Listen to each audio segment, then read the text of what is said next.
जानकी जीवन स्मरण जय जय राम पार्वती पते हर हर महादेव पुंडलीक वरदा हरि विठ्ठल श्री अनंत कोटी ब्रह्मांड नायक राजाधिराज सच्चिदानंद सद्गुरु श्री ब्रह्मचैतन्य महाराज की जय। श्री महाराजांच्या सेवेमध्ये आपण दासबोधाची उजळणी पाहतोय आणि एका महत्त्वाच्या टप्प्यावर श्रवण निरूपण या समासात समर्थ येऊन पोहोचले। कशा पद्धतीनं अद्वैत ग्रंथांचाच अभ्यास करावा, मनन करावं, चिंतन करावं हा विषय आत्तापर्यंत आपण पाहिला। पण त्यातून काय घडतं ते आता समर्थ आपल्याला सांगतायत। जेणे परमार्थ वाढे अंगी अनुताप चढे, भक्ती साधन आवडे त्या नाव ग्रंथ, जो ऐकताच गर्व गळे, का ते भ्रांतीच मावळे, नातरी एकसरे वोळे मन भगवंती। जेणे होये उपरती अवगुण पालटती, जेणे चुके अधोगती त्या नाव ग्रंथ। जेणे धारिष्ट चढे, जेणे परोपकार घडे, जेणे विषय वासना मोडे त्या नाव ग्रंथ। जेणे परत्र साधन, जेणे ग्रंथे होये ज्ञान, जेणे होय जे पावन या नाव ग्रंथ। अशा अनेक प्रकारांनी समर्थांनी हे महत्त्व पटवून दिले। त्यातून आपल्याला काय मिळालं पाहिजे तर हे मिळालं पाहिजे, गर्व नाहीसा झाला पाहिजे, भ्रांती गेली पाहिजे, आपलं मन भगवंताकडं सरकलं पाहिजे, उपरती आली पाहिजे, अवगुण पालटले पाहिजेत, आपली अधोगती चुकली पाहिजे। या सगळ्या मुद्द्यांकडं आपण सूक्ष्मतेनं पाहूया। गर्व हा शब्द आपण बऱ्याचदा वापरतो, पण नेमका अर्थ काय हो? जेव्हा आपला अहंकार आपल्यासाठी मारक होतो तेव्हा त्याच अहंकाराला गर्व म्हणतात। खरं अहंकार हा मारकच आहे, पण व्यवहारासाठी कधी तो गरजेचाही असतो। आता आपल्या मुलाला जर आपला मुलगा म्हणून आपण वाढवलं नाही तर काय रस्त्यावर टाकून द्यायचा? म्हणजे तिथे आपल्याला आपलेपणाचा अभिनय करावा लागतो। आपलं इथं चुकतं की हा अभिनय आपण आत खरा मानायला लागतो आणि खरेखुरे आपण त्यात आसक्त होऊन जातो। पूर्ण अहंकाराचा निराश जेव्हा होतो तेव्हा तो देवच होऊन जातो। तुकाराम महाराज म्हणतात, अहंभाव गेला तुका म्हणे देव झाला। पण ती अवस्था येत नाही तोपर्यंत आपला अहंकार आपल्यापाशी आहे। पण जेव्हा तो आपलंच अनहित करायला लागतो तेव्हा तो गर्व, अभिमान यासारखी रूप घेतो आणि असा गर्व गळेल या पद्धतीचा ग्रंथ आपण धरला पाहिजे। आता प्रापंचिक आणि व्यावहारिक ग्रंथांमधून काय घडतं? बुद्धी ज्या पद्धतीच्या ज्ञानामध्ये रमते त्या पद्धतीचं ज्ञान त्या ग्रंथांमध्ये असतं आणि आपली बुद्धी हा शेवटी आपल्या अहंकाराचाच प्रकर्ष आहे। त्यामुळं पुस्तकी ज्ञानानं आपला अहंकार कमी व्हायच्याऐवजी प्रसंगी तो वाढतो। पहा, वैद्यकीय शास्त्र आहे, त्या शास्त्राबद्दलची अनेक पुस्तके आहेत, पण त्या पुस्तकांनी अहंकार जाणार नाही। तशाच प्रकारे अनेक शास्त्रांच्या अनेक प्रकारच्या अभ्यासांनी अहंकार जाणार नाही, पण अद्वैत ग्रंथांमध्ये ते सामर्थ्य आहे। पण इथेही अत्यंत सूक्ष्म पण महत्त्वाची सावधानता आपण बाळगली पाहिजे। तो ग्रंथ आपण आपल्या अभिमानानं अभ्यासता कामा नये। म्हणून तर संत संगतीमध्ये ग्रंथांचं मनन चिंतन, संत संगतीमध्ये श्रवण ही गोष्ट महत्त्वाची आहे। केवळ श्रवण महत्त्वाचं आहे असं समर्थ सांगत नसून संतांकडून झालेलं श्रवण महत्त्वाचं आहे, हे समजून घ्यावं लागेल। समर्थांचे जे शब्द आहेत, सत्संगावरी श्रवण, ते शब्द कदापि विसरू नयेत। म्हणजे आधी आपण त्यांचं झालं पाहिजे आणि त्यांचं होऊन श्रवण केलं पाहिजे। म्हणजे आपल्या श्रवणाला आपल्या सद्गुरूंची चाळण पाहिजे, आपल्या ग्रंथाच्या मनन चिंतनाला आपल्या सद्गुरूंची चाळण पाहिजे। तिथं जर आपला मी आला तर आपला गर्व जाणार नाही, तिथं जर आपला मी असेल तर आपली भ्रांती तशीच राहील आणि आपलं मन खऱ्या अर्थानं भगवंताकडे वळणार नाही। नाहीतर दासबोध, ज्ञानेश्वरी, भागवत, उपनिषदे याच्यावरती PhD करणारे लोक आहेत, पण त्यांचा अभिमान जातोच असं नाही। पण एखादा जर संतचरणी शरण असेल, सद्गुरूचरणी लीन असेल तर त्याचा अभिमान जातो, मग तो अगदी अडाणी असला तरी।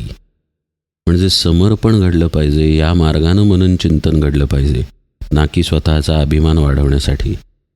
आणि असं जर घडलं तर आपला परमार्थ वाढेल, तर आपल्याला भक्ती साधन आवडेल. नाहीतर भक्ती साधन ही गोष्ट रोजच्या दिनक्रमातील एक आहे, त्या पद्धतीनं केली जाईल. सकाळी उठल्यानंतर दात घासतो तसंच आपण ध्यानाला बसू, तसंच नामस्मरणाला बसू. त्यात आवड, प्रेम, भगवंताबद्दलची आच असणार नाही. ती आणण्यासाठी आपल्याला अभिमान टाकून संतचरणी शरण जाऊन श्रवण करावं लागेल आणि ग्रंथांचं मनन चिंतन करावं लागेल. एखाद्या गोष्टीची आवड उत्पन्न होण्यासाठी त्या दिशेची ओढ लागावी लागते. त्या दिशेची ओढ लागण्यासाठी इतर सर्व दिशांची ओढ टाकावी लागते. विषयभोगांच्या बाबतीत आपलं हे सहज घडून येतं, कारण जीवाची धाव विषयांकडे आहे. एक साधं उदाहरण पाहूया. जेव्हा आपल्याला कडकडून भूक लागते त्यावेळी अन्न याशिवाय बाकी काहीही आपल्याला सुचत नाही. जणू आपल्या शरीरातील एकूण एक रोम अन्नाला मागत असतो. तसं आपलं सद्गुरुपदिष्ट साधनेच्या बाबतीत होतं का? तसं होण्यासाठी त्या बाजूची ओढ आपल्याला लागली पाहिजे आणि यासाठी इतर ज्या ओढी आहेत त्या कमी झाल्या पाहिजेत, तर आपण तिकडे ओढले जाऊ. आणि हे संत संगतीमध्ये जेव्हा श्रवण घडतं किंवा सद्ग्रंथांचं म्हणजेच अद्वैत ग्रंथांचं मनन चिंतन घडतं, तेव्हा आपोआप आत होतं. आपल्यात असलेली विषयांची ओढ ही जीवाच्या स्वभावानं आहे, पण जीवाचा हा स्वभाव मुळात सत्व रज तम या गुणांमधून प्रगट झालेला आहे.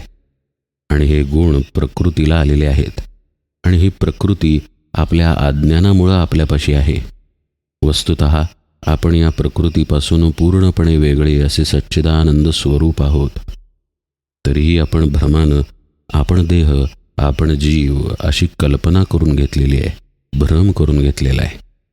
तो भ्रम घट्ट झाल्यामुळं आपली ओढ त्या दिशेला लागलेली आहे. आता हे सगळं शाब्दिकरित्या पटतं, पण श्रवणाला आपण बसलोय, सद्ग्रंथ समोर घेऊन बसलोय, पण मन मात्र विषयात जातंय, हा आपला अनुभव आहे. अशा वेळी करायचं काय? अशा वेळी आपल्याजवळ एकच पर्याय आहे, आपल्या सद्गुरूंना लोटांगण घालावं, त्यांना शरण जावं, त्यांना कळवळून प्रार्थना करावी की माझी बुद्धी स्थिर ठेवा, माझं मन चित्त शुद्ध ठेवा, जेणेकरून भगवत सेवा घडेल, जेणेकरून साधना घडेल, भगवंताच्या नामाचं प्रेम द्या. हे करण्यासाठी तिथे संत संगती लागते. आणि मग ही शरणागती जर आपण आपल्यापाशी ठेवली तर मग जे श्रवण घडेल त्यातून हे परिणाम आपल्याला दिसायला लागतात की मग अनुताप वाढायला लागतो, भक्ती साधन आवडायला लागतं, आपला परमार्थ चढायला लागतो आणि मग गर्व गळणे, भ्रांती मावळणे आणि मन भगवंताकडे लागणे या गोष्टी आपोआप घडतात. इतर वेळी काय होत असतं, जे काही घडलेलं आहे हातातून ते घडून गेलं त्याबद्दल आपण फारसा विचारही करत नाही, कारण आतमध्ये अंतर्मुखता असतच नाही, केवळ बहिर्मुखताच असते. मग अशा वेळी आपल्या स्वभावानुसार किंवा जिकडे आपली विषयवासना नेईल तिकडे आपण धावत आपलं जीवन जगत असतो. श्रवणामुळं जेव्हा अंतर्मुखता येते तेव्हा खरी उपरती व्हायला लागते, तेव्हा आपले अवगुण पालटतात आणि मग आपली अधोगती चुकण्याकडे आपला प्रवास सुरू होतो. अधोगतीचा स्पष्ट आणि सोपा अर्थ असा आहे की जितका देहभावाचा अभ्यास तितकी अधोगती आणि जितका आत्मभावाचा अभ्यास तितकी प्रगती, तितकीच ऊर्ध्वगती. आता ही ऊर्ध्वगती साधायला तसा अभ्यास मिळावा लागतो आणि तो श्रवणामधून मिळतो, तो अद्वैत ग्रंथांमधून मिळतो. इथेही पहा, दासबोध अद्वैत ग्रंथच आहे, ज्ञानेश्वरीही अद्वैत ग्रंथ आहे, पण त्यात वाचून आपल्याला तो मार्ग मिळणार नाही. तिथे संत लागतो, जे वाचलेलं आहे ते आतमध्ये मुरवायला. सद्गुरू लागतात, तेच ज्ञान आपल्यावरती ठसवायला. गणिताच्या पुस्तकात गणितं आहेतच की, कशी सोडवायची याची पद्धतही एखाद्या पुस्तकात दिली असेल, पण शिक्षक लागतो ते सांगण्यासाठी. जेव्हा शिक्षक सांगतो त्यावेळी आपल्या मनावरती, चित्तावरती ते ठसतं. जरी आपल्याला माहीत असलं 2 + 2 4, तरी हो 4च असं जेव्हा शिक्षक समोरून सांगतो तेव्हा ते खऱ्या अर्थानं पटतं. असं श्रवण परमार्थामध्ये होणं गरजेचं आहे, तर आपले अवगुण पालटतील आणि आपली अधोगती ही ऊर्ध्वगती होईल. आता अधोगतीचा आणि ऊर्ध्वगतीचा थोडा सूक्ष्म साधनेतील अर्थ पाहूया. जीव आतमध्ये नांदत आहे आणि तो चैतन्ययुक्त आहे. हा जो जीव आहे तो मुळात ब्रह्मरूपच आहे, म्हणजे ब्रह्मस्वरूप असलेलं चैतन्यच आतमध्ये खेळत आहे आणि त्यालाच आपण जिवंतपणा असं म्हणतो. आता हा आपला जिवंतपणा डोळ्यांना दिसतो का? परिणामांनी मात्र दाखवता येतो. मनुष्य चालतोय, बोलतोय, मनुष्याला गोष्टी कळतायत, म्हणजे तो मनुष्य जिवंत आहे असं आपण म्हणू शकतो. प्रत्यक्षात हे ब्रह्मस्वरूप असलेलं चैतन्य आपल्या इंद्रियांना दिसू शकत नाही. ते इंद्रियांना अगोचर आहे. परिणामांमधून जर ते कळत असेल तर परिणामांमध्ये त्या चैतन्याची दिशा ठरलेली आहे हे उघडच आहे. म्हणजे जेव्हा आपण विषयासक्त आहोत त्यावेळी ते चैतन्य विषयांच्या दिशेनं वाहत आहे. इंद्रियांमधून विषय आपण भोगत आहे. पण जेव्हा आपण विषयासक्ती टाकतो, विषयाचं चिंतन टाकतो आणि त्या ठिकाणी आत्मचिंतन धरतो, त्यावेळी याच ब्रह्मस्वरूप असलेल्या चैतन्याचा प्रवाह ऊर्ध्वगामी होतो. ऊर्ध्वगामी होतो याचाच अर्थ आपल्या चिदाकाशाच्या प्रांतामध्ये ते चैतन्य सरकायला लागतं. आता हे चैतन्य काही दृश्य नाही, त्यामुळं चैतन्य ऊर्ध्वगामी होणं म्हणजेच आपण आपल्या चिदाकाशाच्या ठिकाणी एकाकार होणं, एकाग्र होणं, तिथे आपण लय पावणं. असं पहा, जिकडे ज्याची ओढ तिकडे तो जातो. एखादा भुकेला पक्षी असेल, त्याला मासा मारायचा असेल तर त्या माशाच्या दिशेनं त्याची धाव असते. एखादा तहान लागलेला प्राणी असेल तर पाणवठ्याच्या दिशेनं त्याची धाव असते. म्हणजे जिकडे ओढ तिकडे तो धाव घेतो. आता धाव घेणारं इंद्रिय दिसतं, पण इंद्रियाच्या आत चैतन्य आहे म्हणून ते इंद्रिय धाव घेऊ शकतं. म्हणजे चैतन्याची ओढ आधी लागते आणि मग इंद्रियांची ओढ लागते. तसंच आत्मसाधनेच्या बाबतीत घडतं, किंबहुना सद्गुरू हे करायला शिकवतात. कसं आहे, तहान लागणं, भूक लागणं किंवा विषयांची आठवण येणं हा थोडाफार निसर्ग आहे. पण आत्म्याची आठवण येणं, आपल्या स्वरूपाची आठवण येणं हे नैसर्गिकरित्या घडत नाही. त्याचा अभ्यास करावा लागतो आणि म्हणून त्यासाठी त्या संदर्भातलं श्रवण करावं लागतं, तेही त्याच सद्गुरूंकडून. मग सद्गुरू आपल्याला शिकवतात की आपल्या आत्मानुसंधानाची ओढ कशी निर्माण करायची, कसं वारंवार स्वतःला आठवण करून द्यायची की आपण आत्मा आहोत, किंवा ते जमत नसेल तर आपण भगवंताचे आहोत, आपण सद्गुरूंचे आहोत. श्री महाराज म्हणत नाहीत का, आपण रामाचे आहोत असं म्हणावं. आज आपण विषयाचे आहोत, पण निदान असं म्हणावं तरी की मी रामाचा आहे, असा आग्रह श्री महाराज धरतात. हेच सद्गुरू आपल्याला करायला शिकवतात, आपली ओढ बदलायला शिकवतात. मग नियमच आहे, जशा पद्धतीची ओढ तशा पद्धतीचा चैतन्याचा प्रवाह आणि तशा पद्धतीचा इंद्रियांचा व्यवहार. मग ज्याची आत्मस्वरूपाकडे ओढ लागते त्याचं चैतन्य असंच चिदाकाशामध्ये सरकतं, ऊर्ध्वगामी व्हायला लागतं. मग अशा स्थितीत देह शांत ध्यानस्थ बसलेला असतो किंवा नामस्मरणात रंगून गेलेला असतो. देहाचं भान हळूहळू सुटायला लागतं, कारण चैतन्य आत खेळतंय, पण त्याचा प्रवाह ऊर्ध्वगामी झालेला आहे. चिदाकाशामध्येच मस्तकाच्या आत जो ब्रह्मरंध्राचा प्रदेश आहे त्या भागामध्येच साधक एकाकार होऊन राहिलेला आहे, अत्यंत शांत अशा स्थितीमध्ये. असं जेव्हा घडायला लागतं तेव्हा ते ऊर्ध्वगमन होणं आहे आणि खऱ्या अर्थानं अधोगती चुकणं आहे. जेव्हा आपण जाणीव रूपानं इंद्रियांमध्ये आहे, म्हणजे चिदाकाशाच्या भाषेत सांगायचं झाल्यास जेव्हा आपण खाली आहे तेव्हा अधोगतीमध्ये आहे, आणि जेव्हा आपण वर आहे तेव्हा ऊर्ध्वगतीमध्ये आहे. जेव्हा आपण इंद्रियांच्या ठिकाणी असतो त्यावेळी त्या प्रवाहानं आपण विषयांच्यात आसक्त होऊन आपला इंद्रिय भावच दृढ करतो, कारण तिथून भोग घेतला जातोय ना, मग तिथला भाव दृढ होतो. जसं आपण जेवण करत असताना आपल्या जिभेचं आणि दाताचं सत्यत्व आणखी प्रकर्षानं आपल्याला जाणवतं, पण आपण झोपलेलो असताना आपले दात आणि आपली जीभ याचं सत्यत्व जाणवत नाही. किंवा समजा आपण हातानं काही महत्त्वाचं काम करतोय, त्यावेळी आपल्या तोंडातले जिभेची जाणीव आपल्याला असेलच असं नाही. म्हणजे आपण ज्या पद्धतीचं कर्म करतो त्या पद्धतीच्या जाणीवा घट्ट होत जातात. म्हणून विषयभोगांचं वावडा आहे परमार्थामध्ये, कारण विषयभोग हा देहबुद्धी दृढ करतो. दृढ झालेली देहबुद्धी आत्मभावाकडे सरकायला आणखी चिवट होऊन जाते.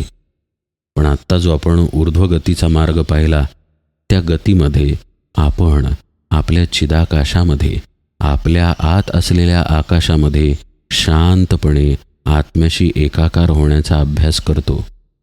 मग इथे आता घडलं काय? कशाचा संग होण्याचा आपण अभ्यास करतोय? तर आपल्या स्वरूपाचा. मग त्याच पद्धतीचा भाव दृढ होतो. जसं विषयाशी एकाकार होताना देहबुद्धी दृढ होते, तसं स्वरूपाशी एकाकार होताना आपोआपच आत्मबुद्धी दृढ होते. समर्थ म्हणतायत, हे ज्या ग्रंथांमधून घडतं, ज्या श्रवणातून घडतं, त्याला धरलं पाहिजे. असं घडणं म्हणजे अधोगतीत चुकणं. आता हे आपण ऐकलं, आपल्याला कदाचित पटलं, समजलं, पण आपल्याच्यानं हे तितकंसं घडत नाही, कारण आपण विषयात रमणारे आहोत. म्हणून त्या ठिकाणी धारिष्ट्य लागतं. म्हणून समर्थ म्हणतात की जेणे धारिष्ट चढे, जेणे परोपकार घडे, जेणे विषय वासना मोडे, त्या नाव ग्रंथ. ते धारिष्ट मिळेल असा ग्रंथ धरावा.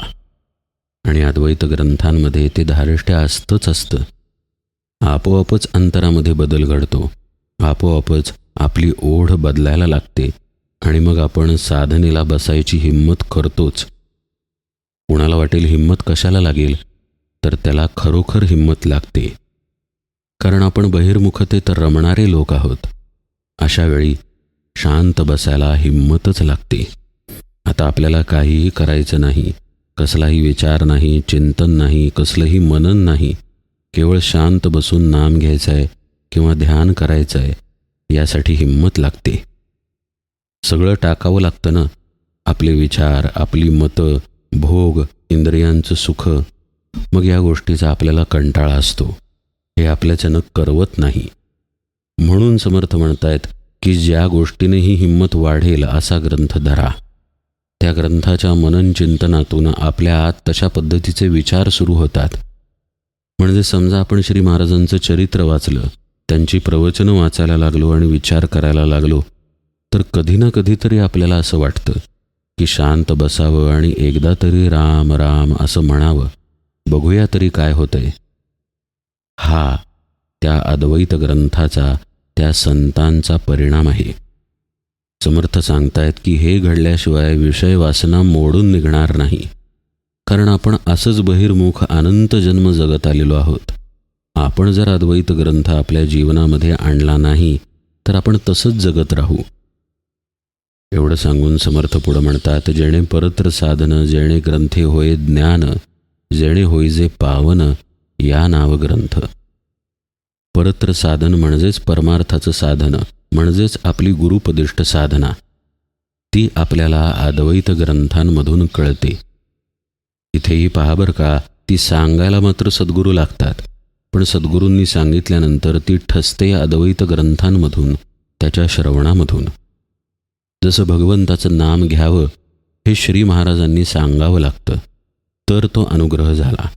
मग श्री महाराज नाम देतील, ध्यान शिकवतील, जे काही असेल ते. पण ते करण्यासाठी आपल्याला जे धारिष्ट्य लागतं, जे बळ लागतं, जे प्रोत्साहन लागतं, ते सगळं काही श्रवणामधून, अद्वैत ग्रंथांमधून मिळतं. आणि त्याची परिणती काय होणार आहे? ज्ञान हीच तर त्याची परिणती. म्हणून समर्थ म्हणतात, जेणे ग्रंथे होय ज्ञान, जेणे होईजे पावन, या नाव ग्रंथ. हे खरं पावन होणं, आपल्या स्वरूपाची ओळख होणं, आपण कोण आहे हे कळणं, हे खरं पावित्र्य आहे. ग्रंथ बहुता असती, नाना विधाने फळश्रुती, जेथे नुपजे विरक्ती भक्ती, तो ग्रंथची नव्हे. मोक्षे विण फळश्रुती, ते दुराशेची पोथी, ऐकता ऐकता पुढती दुराशाची वाढे. श्रवणी लोभ उपजेल जेथे, विवेक कैचा असेल तेथे, बैसली दुराशेची भूते, तया अधोगती. ऐकोनीच फळश्रुती, पुढे तरी पावोन म्हणती, तया जन्म अधोगती सहजची झाली. समर्थ थोडक्यात सांगतायत की ज्या ग्रंथांमधून फळश्रुती सांगितली जाते आणि आपली वासना वाढवली जाते किंवा तशीच ठेवली जाते, जोपासली जाते त्या ग्रंथांचं श्रवण करून काहीही उपयोग नाही, त्यानं मोक्ष मिळणार नाही. मग असे अनेक ग्रंथ आहेत असं समर्थ म्हणतात. ग्रंथ बहुत असती नाना विधाने फळश्रुती. पण त्या ग्रंथ मननातून श्रवणातून विरक्ती येणार नसेल, भक्ती येणार नसेल, तर ते आपल्या काहीही उपयोगाचं नाही. समर्थ आपल्याला चकोर पक्षी व्हायला सांगतात आणि त्यासाठी ते म्हणतात, नाना फळे पक्षी खाती तेणेची तया होये तृप्ती, परी त्या चकोराचे चित्ती अमृत वसे, तैसे संसारी मनुष्य पाहे संसाराची वास, परी ते भगवंताचे अंश भगवंतची इच्छिती. अनेकांना अनेक प्रकारच्या वासना असतात, अनेक पक्षी अनेक प्रकारचं खाद्य खातात, पण त्या चकोराला जसं अमृतच हवं असतं तसं आपलं या संसारात झालं पाहिजे. खरी भगवंताची ओढ आपल्याला लागली पाहिजे. या अनुषंगानं समर्थांना असं सांगायचं आहे की अशी ओढ ज्या ग्रंथात लागेल, ज्या श्रवणातून लागेल, ते आपण धरणं गरजेचं आहे. नाहीतर आपल्याला सांसारिक आणि वैषयिक ओढी आहेतच, त्या ओढी वाढवणारं आपण श्रवण केलं, त्या ओढी वाढवणाऱ्या ग्रंथांचंच मनन चिंतन केलं तर आपलं अनहित होणार आहे. मनामध्ये काहीतरी इच्छा असते, मुलांचं बरं व्हावं, संसाराचं बरं व्हावं, प्रगती व्हावी, पैसा मिळावा वगैरे वगैरे. आणि त्या अनुषंगानं जर आपण कोणतं पारायण करायला गेलो आणि त्या ग्रंथातही तसं दिलं असेल की पैसा मिळेल, मूल होईल वगैरे वगैरे, तर आपली वासना तशीच राहिली ना. अमुक गोष्ट मिळावी या वासनेतूनच ग्रंथाकडं पाहिलं गेलं, श्रवण केलं गेलं, तर आपलं अनहितच होणार आहे. आपण वासनेच्याच चक्रात अडकून राहणार आहे. म्हणून समर्थ म्हणतात की जसं चकोर पक्षाला अमृताचीच आस असते, इच्छा असते, तसं आपल्याला खरी भगवंताची इच्छा पाहिजे आणि त्या दृष्टीनं आपण ग्रंथांचा अभ्यास, श्रवण, मनन केलं पाहिजे. एक भगवंत सोडून दुसऱ्या कशाबद्दलही जात नाही अशा अद्वैत ग्रंथांना धरलं पाहिजे. पुढे आता समर्थ काय उपदेश करतात तो भाग उजळणीमध्ये आपण यथावकाश पाहू. आज निरूपण सेवेला इथेच विराम देतो. जानकी जीवन स्मरण. जय जय राम.